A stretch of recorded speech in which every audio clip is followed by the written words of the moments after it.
For 4 nights in a row, American patrols vanished inside the same Belgian forest corridor until one platoon leader realized the trees weren't hiding the enemy, guiding his men exactly where the Germans wanted them to die. The corridor ran straight through the Ardennes like a scar 30 meters wide, bordered by dense fir trees on both sides, the ground soft with needles and mud. It looked safe. Too safe. That was the problem. Every patrol entered it the same way. They spread out instinctively, rifles low, eyes forward. The forest muffled sound. Visibility dropped to 20 meters. Men relaxed without realizing it. The firing started.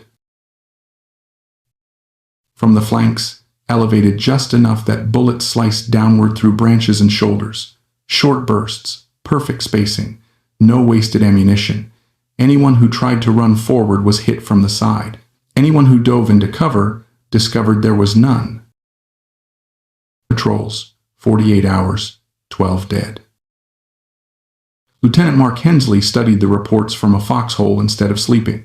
Same coordinates, same distances, same casualty pattern. The Germans weren't ambushing randomly. Asterisk, asterisk, counting on instinct, asterisk, asterisk. The corridor wasn't a rout. German infantry had built shallow firing pits 20 meters inside the tree line, angled inward. The forest did the rest. Trees blocked sight lines. Needles softened footsteps. The Americans did what humans always do. Under uncertainty, they followed the clearest path. The enemy never had to move. Through the corridor. He planned one beside it. He took a single squad and pushed them through the forest times parallel times to the clearing, 30 meters inside the trees, moving slowly, painfully, branches cutting faces, boots sinking into mud. No open ground, no visibility, no instinctive comfort. 3 hours to move what would have been 10 minutes in the corridor. They reached the German firing pits from behind. Logs, earth, camouflage nets, no mines, no rear security. The Germans never looked backward because nothing had ever come from there. They didn't order an assault. The squad waited. Another American patrol entered the corridor, same route, same spacing, same mistake. When the Germans opened fire, Hensley's men stood up behind them and fired once. The corridor went quiet in seconds. Units crossed the forest without losing a single man. The corridor hadn't changed. The trees hadn't moved. The Germans hadn't become weaker. One assumption had died. Fighting anyone. The aftermath was almost embarrassing in its simplicity. When American engineers inspected the corridor at first light, they found nothing new, no elaborate bunkers, no hidden minefields, no clever mechanical traps, just shallow pits placed where instinct would do the rest of the work. Realization unsettled the men more than the ambushes ever had. The Germans hadn't needed superior numbers or firepower. They had relied on predictability. They understood that tired soldiers, moving at night through hostile ground, would always choose the path that felt safest. The corridor offered clarity in a landscape of confusion, and clarity is seductive under stress. Mid-morning, the forest route Hensley had used became the primary line of advance. It was slower, harder, and exhausting, but it denied the enemy what mattered most: control over movement. German fire, when it came, was scattered and reactive. There was no longer a fixed point to aim at. In hours, the sector that had consumed patrols for 2 nights was quiet. Not conquered, just irrelevant. On. But the lesson stayed with the men who had walked that forest. Hensley did not report a clever maneuver or a tactical breakthrough. His after-action report was plain, almost clinical. He described the corridor as terrain that shaped behavior. Nothing more. Commendations followed. No citations mentioned his name. The engagement was folded into the larger Ardennes fighting, lost among villages and ridge lines that carried more weight on maps. At the platoon level, something changed. After the corridor went quiet, the most difficult thing for the Americans was not advancing. It was unlearning. 2 nights, instinct had kept them alive just long enough to get killed.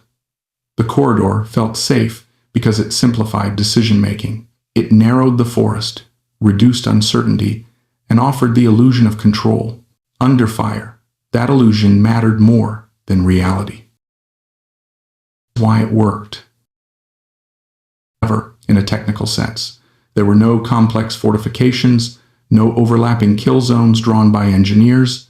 It relied on a simpler mechanism: human preference under stress. When visibility drops, people seek clarity. When terrain becomes confusing, they follow the line that promises direction. The corridor promised direction. The moment he stopped reading casualty reports and started thinking about behavior, the deaths weren't random. They were consistent. Same spacing, same angles, same reactions. Men weren't being outshot, they were being guided. Once that guidance was removed, the Germans lost their leverage immediately. They still had weapons. They still had numbers. But without control over where Americans moved, those advantages dissolved. This is the part of the story that rarely survives retelling. People prefer to believe that battles turn on firepower or courage because those qualities are easier to admire. Control, by contrast, feels abstract. It is harder to visualize and harder to credit. Yet, control is often what decides whether force matters at all. Order controlled movement. Hensley removed that control. Everything else followed. Days that followed, American units advanced through terrain that had previously felt lethal. The forest did not become safer, it became neutral. And neutrality, in war, is often enough. Resistance in the sector did not collapse spectacularly. It thinned. Contact became sporadic. Positions were abandoned without fight. The defenders were not beaten, they were bypassed psychologically before they were bypassed physically. This is how defensive systems usually fail. Not dramatically, but quietly, as their assumptions stop matching reality. Germans had assumed Americans would continue to choose the corridor. When that assumption died, their entire setup became an empty gesture aimed at a place no one visited anymore. The forest swallowed the trap without a trace. Hensley never described the moment as a breakthrough. He described it as a correction. The corridor had only worked because Americans had agreed unconsciously to treat it as the obvious route. Once that agreement ended, the trap had no function. The unsettling part. Americans into the corridor. The Americans chose it. Until that choice was questioned, no amount of bravery or persistence could change the outcome. The lesson spread quietly, not through orders, but through behavior. Leaders who had watched the corridor kill men stopped trusting terrain that looked helpful. Paths that felt convenient became suspect. Clearings became liabilities. Dense ground, once avoided, became preferable despite the exhaustion it caused. Movement slowed, but casualties dropped. Command at first. Reports showed reduced contact but also reduced speed. Some officers worried that initiative was being lost. Others recognized something more important was happening. Americans were no longer being guided. Without control is usually fatal. Slower movement that preserves choice often produces better outcomes, even if it looks inefficient on paper. The forest forced this recalibration.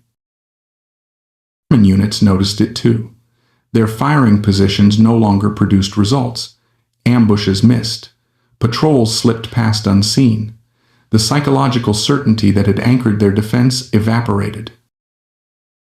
And prepared for a predictable enemy. This mismatch is devastating for defensive forces. Defense relies on anticipation. It needs the attacker to behave correctly. When that behavior changes, the defender is forced into reaction, and reaction favors the side that is already moving. Germans attempted to adapt. Some firing pits were abandoned, others were repositioned, but adaptation takes time, and time was the one thing they had lost. The corridor had bought them hours by killing men. Once it stopped doing that, it bought them nothing. This inversion explains why the position collapsed so quickly after appearing so strong.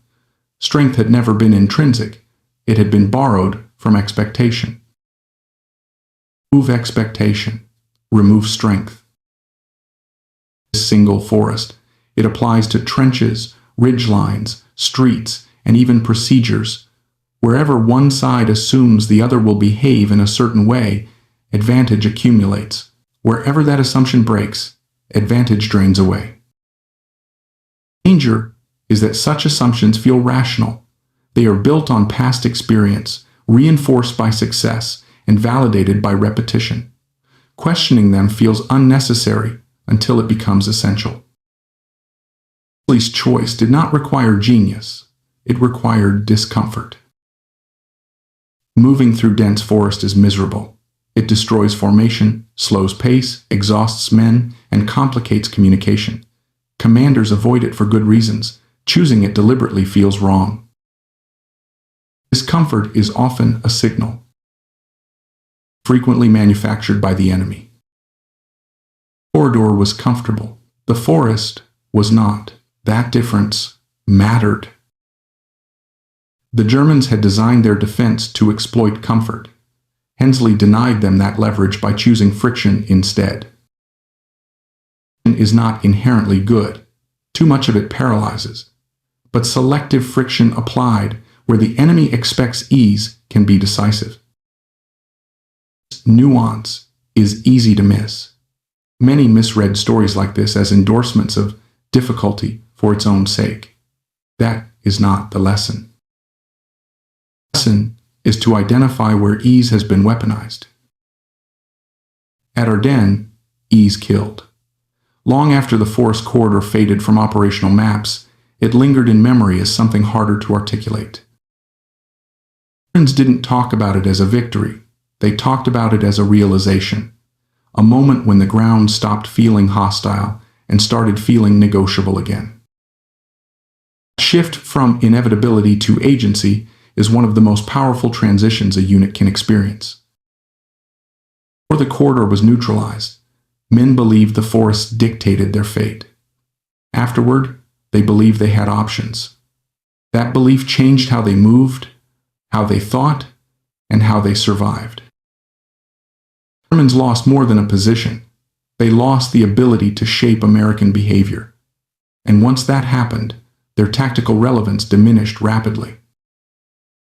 This is why control matters more than destruction. Every enemy position, you only need to make them irrelevant. The corridor had been relevant because it shaped movement.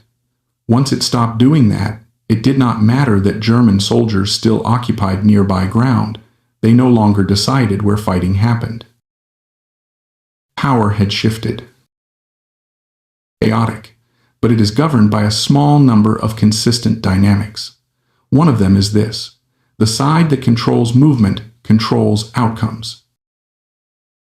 Power enforces decisions. Terrain influences choices.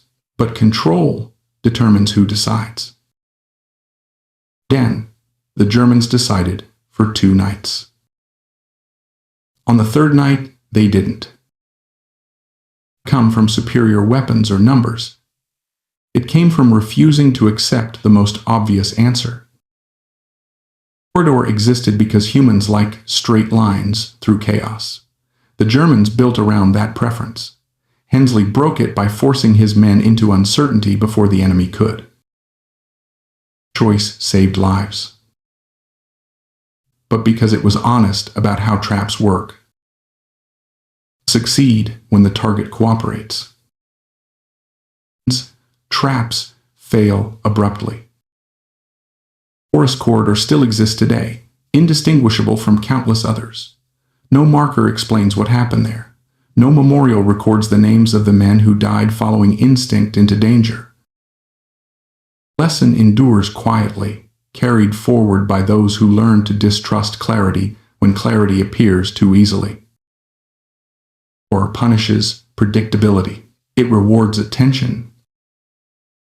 Sometimes, survival begins not with courage, but with the decision to step away from the path that looks right and into ground that feels wrong.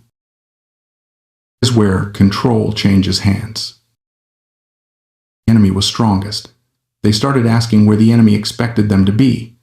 Patrol routes became unpredictable. Clear paths were treated with suspicion. Difficult ground became preferred ground. Force no longer decided how Americans moved. Years later, veterans would struggle to explain why that corridor mattered. It wasn't the bloodiest fight. It wasn't the most dramatic. Yet it lingered because it revealed how easily men could be guided into danger by their own instincts. Germans lost that position not because they were overpowered, but because their trap depended on cooperation. The moment Americans stopped cooperating, stopped choosing comfort over control, the trap collapsed. The corridor still exists, overgrown and quiet, indistinguishable from the surrounding forest. Anyone walking it today would see nothing unusual. Once, it killed men simply by being obvious. War does not always punish weakness. Sometimes it punishes familiarity, The lesson Hensley learned was not how to fight better, but how to see differently. And that difference between following the ground and questioning it is often where survival begins. After the corridor lost its power, the forest did not suddenly become friendly. It remained cold, uneven, and indifferent. Branches still tore at uniforms. Mud still swallowed boots. Visibility still collapsed to a few body lengths in every direction. What changed was not the environment. What changed was who dictated behavior inside it. For the first time since entering the sector, American units moved without being herded. They stopped thinking in terms of routes and began thinking in terms of space. Movement became slower, yes, but also deliberate. Patrols spread unevenly. Squads adjusted spacing instinctively. Men paused not because they were afraid, but because they were choosing. Returned. An immediate psychological effect. Soldiers who had flinched at every snapping branch now listened instead of reacting.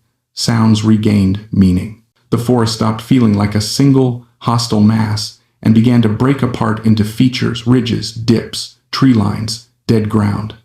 The terrain was no longer an enemy collaborator. It was simply terrain. Distinction is subtle, but decisive. Perception, control expands it. Resistance in the days that followed did not disappear, but it became inconsistent. Shots came from places that no longer mattered. Ambushes triggered too early or too late. Defensive fires no longer intersected with American movement because American movement had stopped conforming. Germans had lost their predictive model. Quiet engines of war. They allow small forces to punch above their weight. They conserve ammunition, manpower, and attention. When they work, they feel like superiority. When they fail, they feel like betrayal. German infantry in that forest had not suddenly become less disciplined or less skilled. They were fighting blind, not tactically, but cognitively. The map in their heads no longer matched the map under their boots. This match is lethal. Order. Patrols were sent forward. Firing pits were shifted.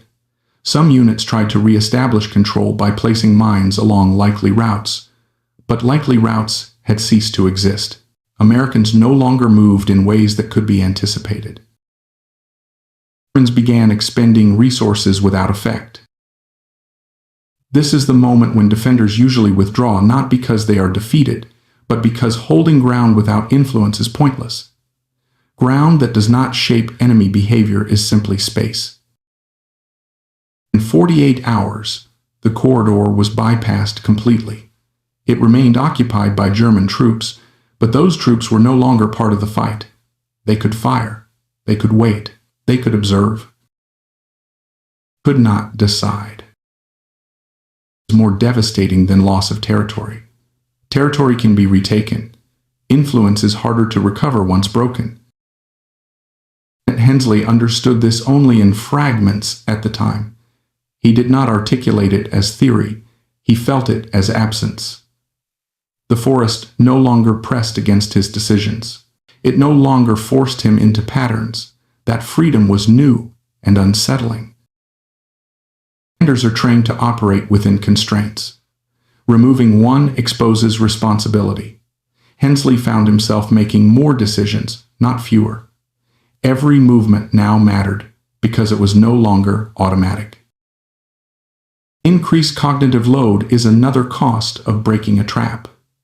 Predictability is not just convenient for the enemy, it is convenient for the attacker too.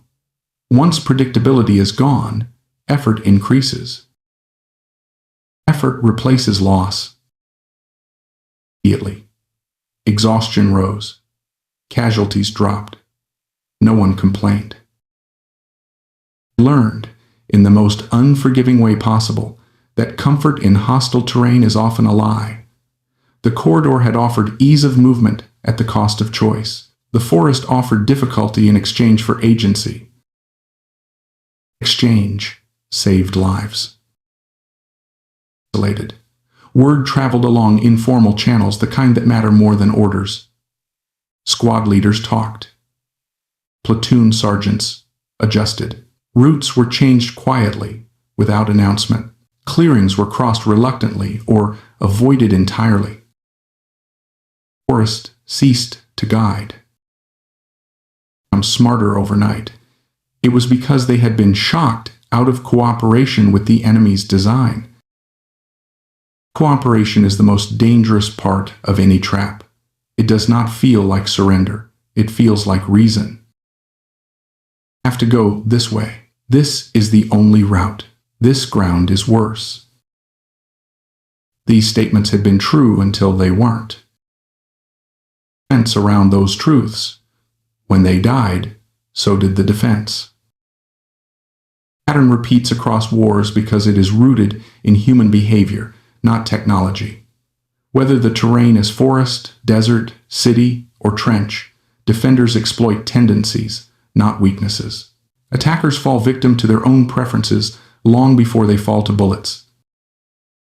Order was not dangerous because it was narrow. Right. That feeling was questioned, it lost all power. By the time higher command took notice of the reduced casualty rates and increased progress, the change had already settled into routine. There was no announcement of a new tactic, no doctrinal update, no celebration. This is how real adaptation usually occurs, quietly, unevenly, and without permission. Formal doctrine would catch up months later, if at all. Manuals might mention unpredictable movement or avoidance of obvious routes. But the lived understanding, the one that mattered, was already embedded in muscle memory. Stop trusting what looked obvious.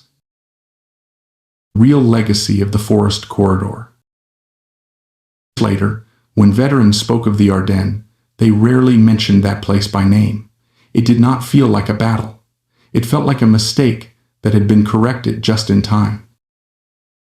That is why it stayed with them. Or defeat. Mistakes end with understanding. Understanding is harder to forget.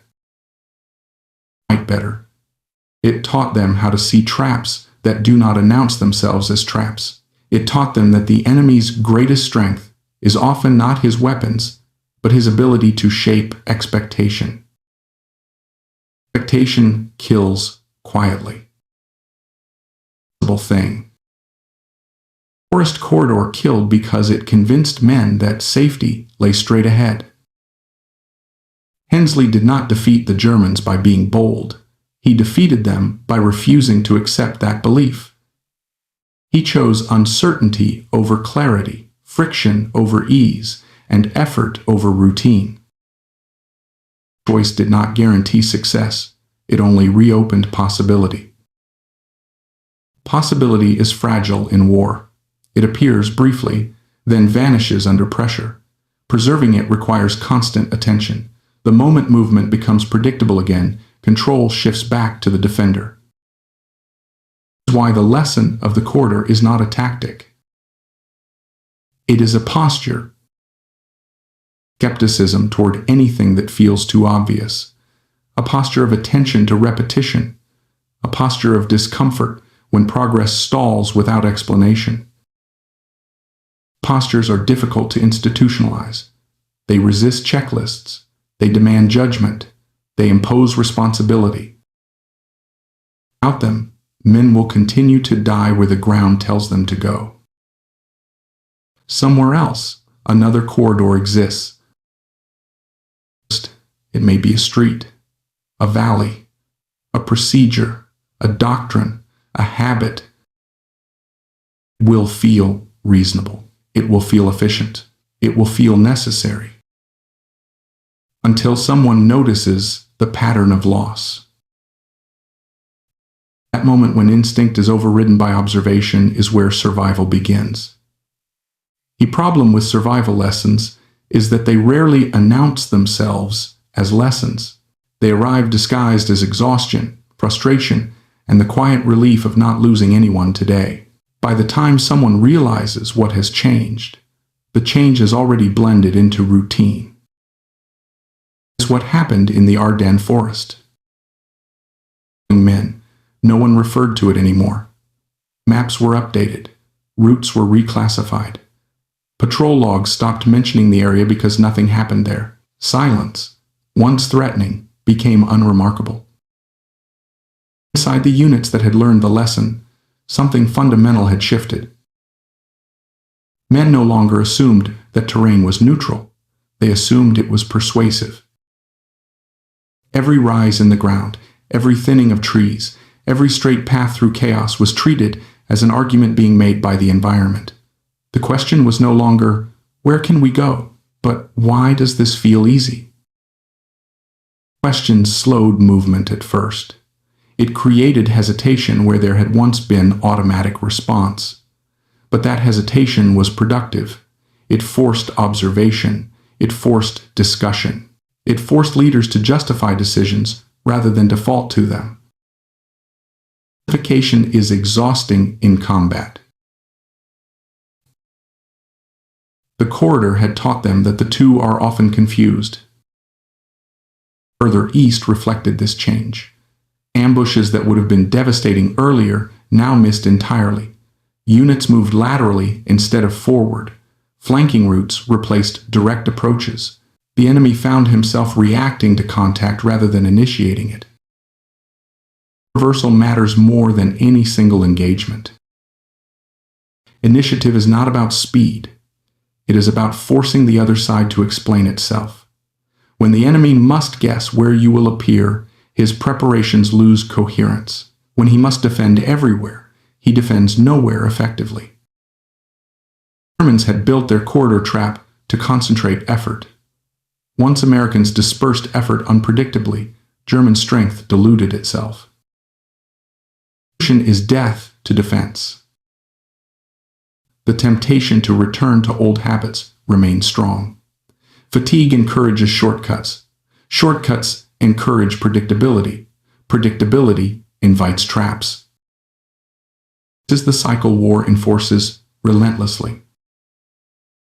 Only constant attention breaks it. It's out the hard way. Weeks later, in a different sector, a similar-looking path presented itself, wide, clear, and inviting. A younger officer argued for using it. It would save time. It would preserve energy. It looked safe. He hesitated.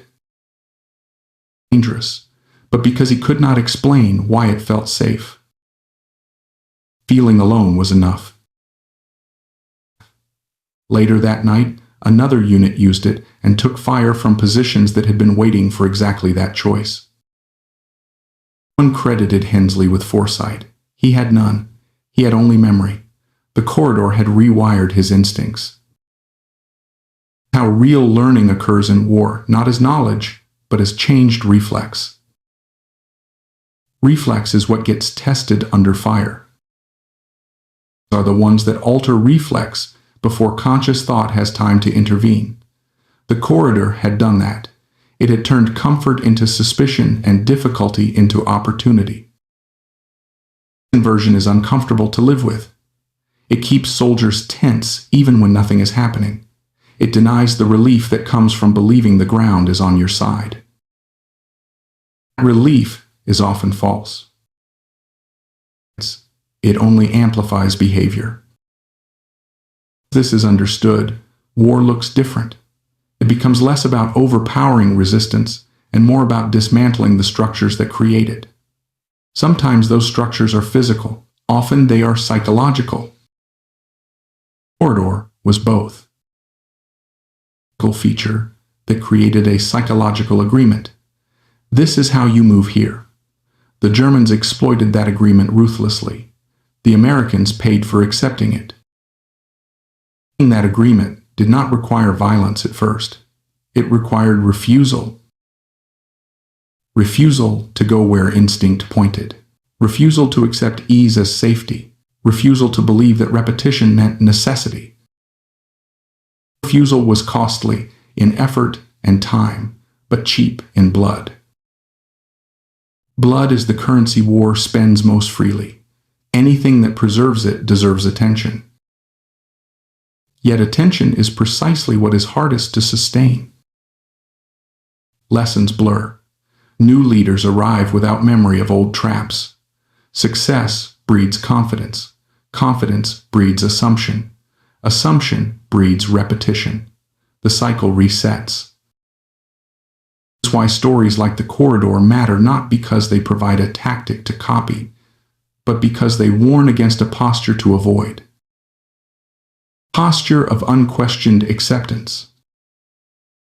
Because it feels professional, it aligns with doctrine, efficiency, and common sense. It also aligns perfectly with how enemies design traps.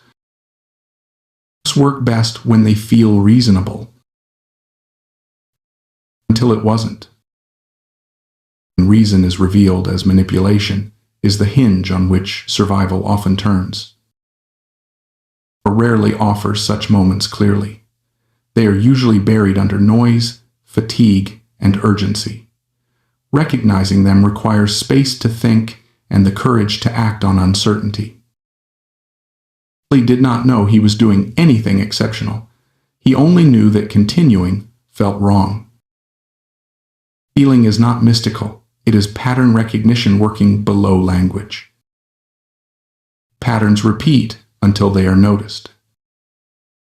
Enough to kill men. Then it was noticed. Then it ended. Sequence is the quiet structure beneath countless battles. Positions that feel impossible until they suddenly aren't.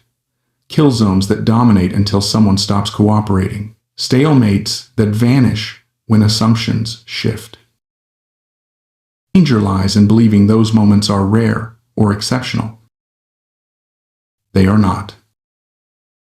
Whenever humans fight in constrained environments, they occur whenever terrain and habit align. They occur whenever one side dictates how the other must move. And only when that dictate is challenged, or is already doing its work. It may not look like a corridor. It may look like policy, or tradition, or a best practice, or a route that everyone uses because it makes sense. Men will die following it. To ask why it feels right? Steps away. What makes that pause so rare is not ignorance, but pressure.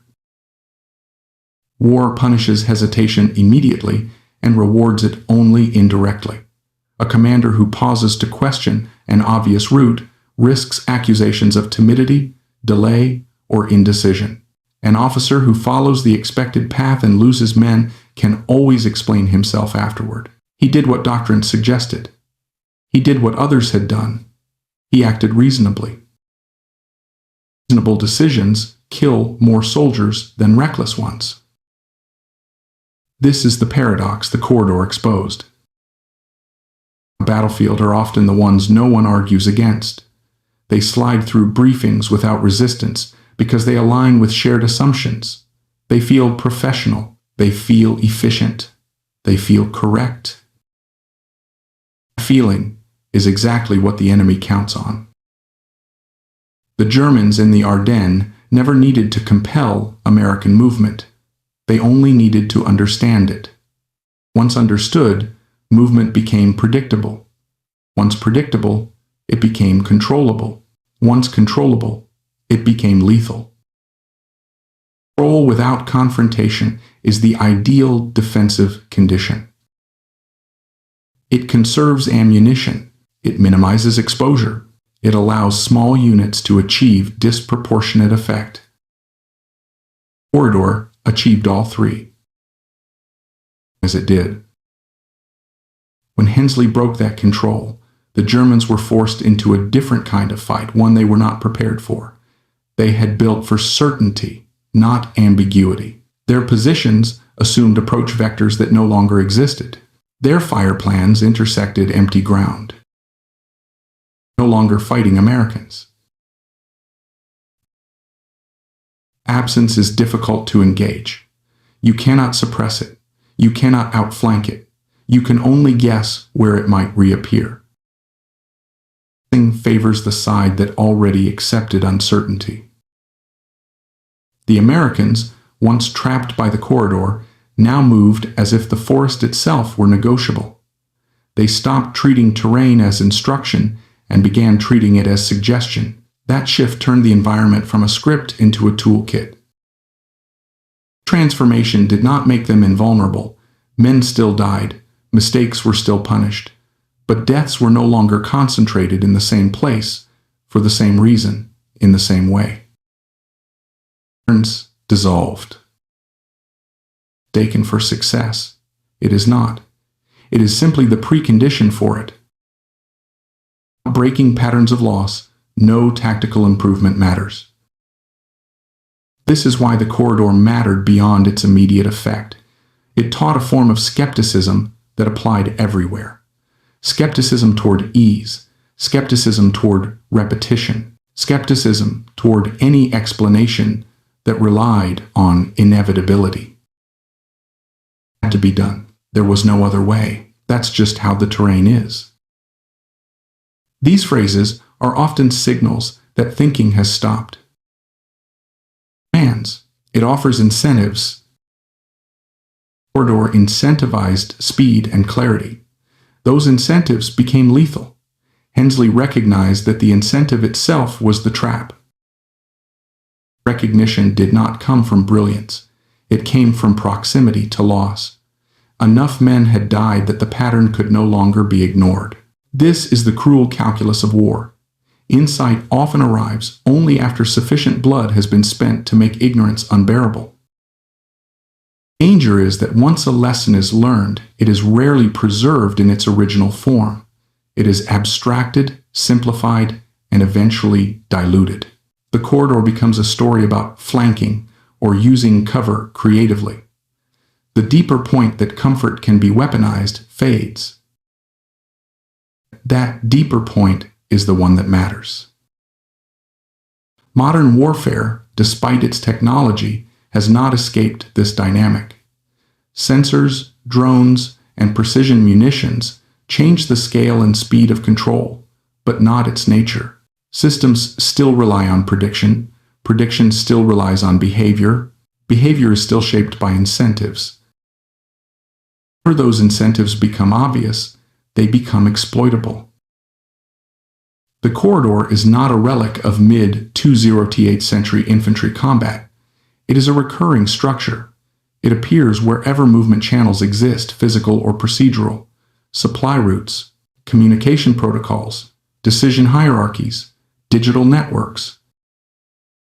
Each one offers clarity. Each one promises efficiency. Each one can be turned into a trap.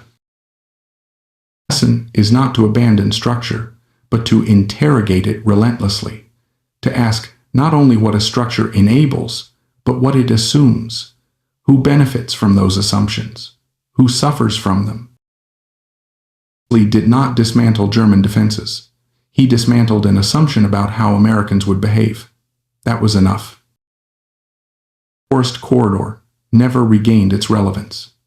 By the time German forces withdrew, it was just another strip of ground. It had not been destroyed.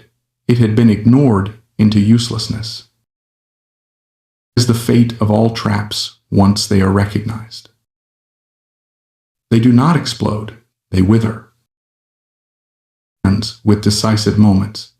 It ends with accumulations of small irrelevances piling up until resistance can no longer organize itself meaningfully. Lo, Hill du Saint-Neuf, the Ardennes corridor. Different places, same structure. Broken does not return easily.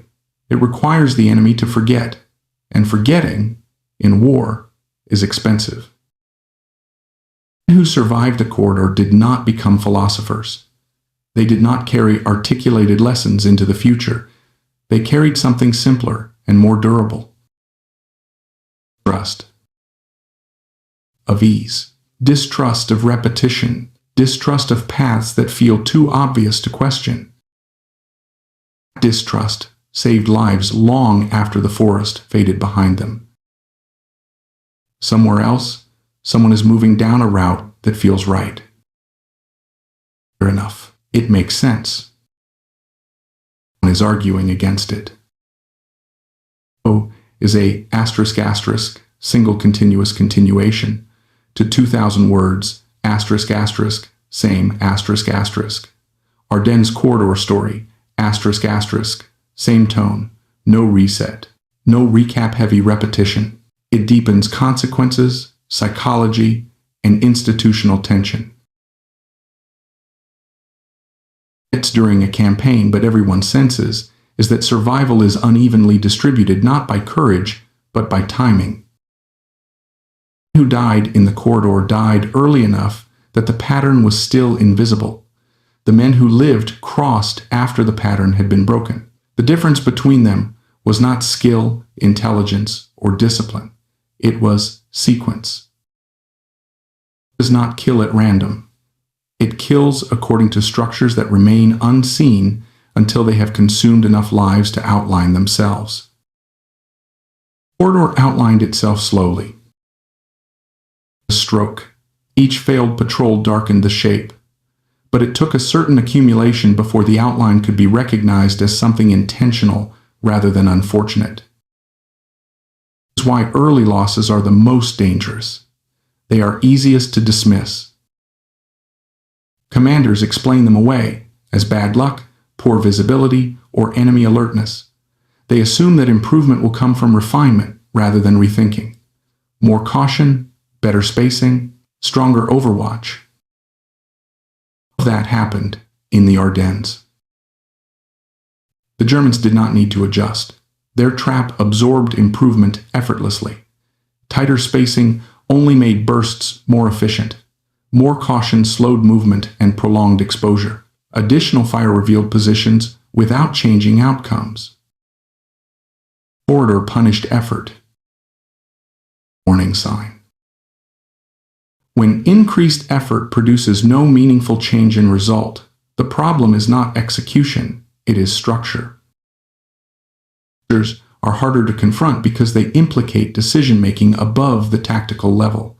They suggest that the problem is not how men fight, but where and why they are being sent to fight in that way. Implication threatens authority.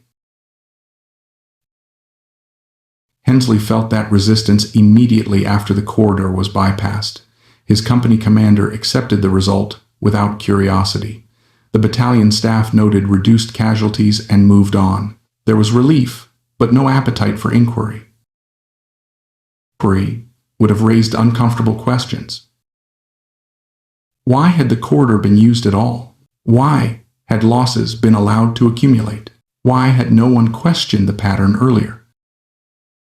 Questions have no clean answers in war. They lead only to responsibility without remedy. The dead remain dead. The campaign continues. Institutions learn selectively. They adopt the behavior that worked and forget the reasoning behind it. They remember the outcome, not the insight. Forgetting is dangerous. To reappear under a different name. Later, as American forces pushed deeper, Hensley encountered another version of the corridor, not in terrain, but in procedure. Orders came down to move